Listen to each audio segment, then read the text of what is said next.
এবারে finish liquid spray এর সৌজন্যে আমাদের বিশেষ আয়োজন ব্যস্ত খামারি।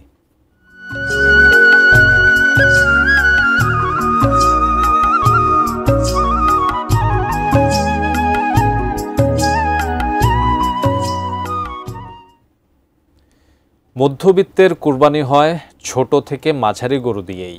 প্রতি বছর বাজারে এরকম পশুর চাহিদা থাকে বেশি। মূলত প্রান্তিক এবং ছোট খামারগুলো মধ্যবিত্তের কুরবানির পশুর চাহিদা পূরণ করে। এ নিয়ে বিস্তারিত জানাচ্ছেন ফেরদৌস রহমান।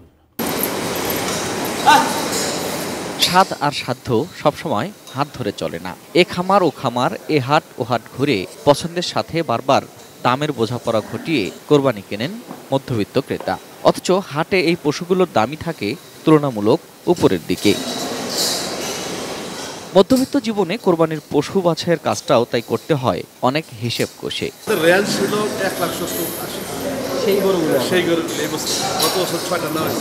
না, ওনাদের কালেকশন যথেষ্ট ভালো, সবগুলাই মোটামুটি আপনার ভালোই বড় দেখলাম, খুব আহামরি ছোটখাটো দেখি নাই।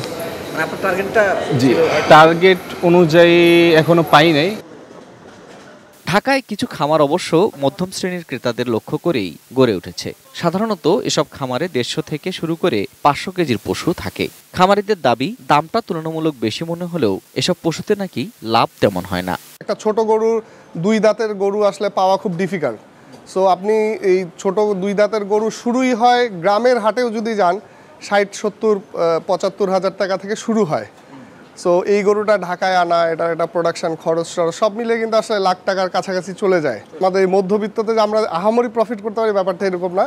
আমরা অনেক চোকিং প্রাইসে এটা সেল করতে হয় আমাদের। কোনো কোনো খামার ঈদের আগে অন্য জায়গা থেকে পশু নিয়ে আসে।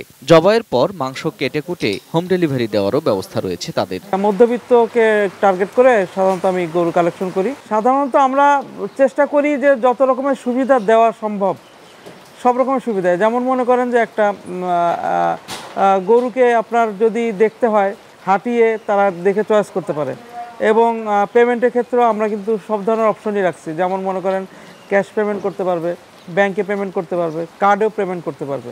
যারা চায় যে আমাদের এখানে স্লটার করতে, আমি কিন্তু এখানে স্লটারও করে দিই। পছন্দ অথবা সাধ্যের হেরফেরে অনেকে ছাগলও কোরবানি দেন। 12 লাখ টাকার আলোচিত সেই ছাগল তো আর সবাই খোঁজেন না। হাটে গিয়ে বা মহল্লা সড়কেই পছন্দের কোরবানি পেয়ে যান অনেকে। শুধু ছাগলের জন্য কিছু খামারও রয়েছে ঢাকায়। Ferdous Rahman, ATN news, Dhaka. Finish আসলে একটা জিনিস, সস্তায় বস্তাপতা জিনিস, স্পার্টা চিনে ফিনিশ। মশা, মাছি এবং জীবাণুমুক্ত পরিবেশের জন্য ফিনিশ স্টেবল ব্লিচিং পাউডার এবং ফিনিশ লিকুইড ব্যবহার করুন।